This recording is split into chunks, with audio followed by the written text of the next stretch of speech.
বিএনপির নিরপেক্ষতা দাবির পেছনে আসল রহস্য।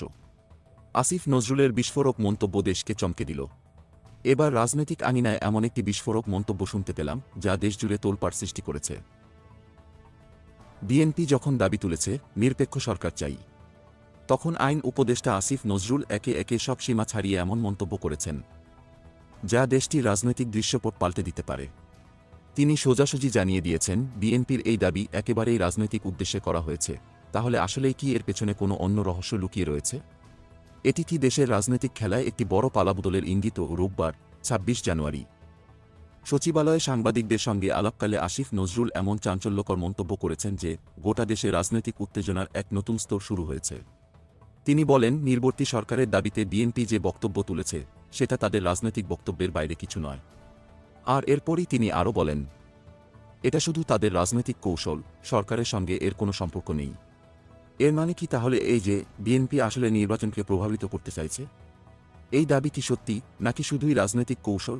তবে আসিফ নজরুল এখানেই থেমে যাননি। তিনি আরও যোগ করেছেন, বিএনপির এই দাবির পেছনে কোনো নৈতিক ভিত্তি নেই এবং একেবারে গম্ভীর সুরে বললেন, নির্বাচনের সময় অন্তর্বর্তী সরকার অবশ্যই নিরপেক্ষ থাকবে। তাহলে কি এখন সত্যিই বিএনপির দাবি বাস্তবায়িত হবে, নাকি এই দাবির পেছনে অন্য কোনো রাজনৈতিক চাল রয়েছে?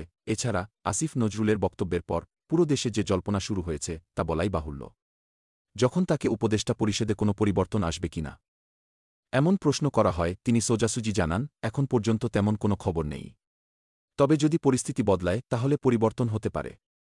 এই মন্তব্যের পর দেশজুড়ে রাজনৈতিক বিশ্লেষকরা একে অত্যন্ত গুরুত্বপূর্ণ হিসেবে চিহ্নিত করেছেন, কারণ তিনি ইঙ্গিত দিয়েছেন যে ভবিষ্যতে অনেক কিছু বদলে যেতে পারে।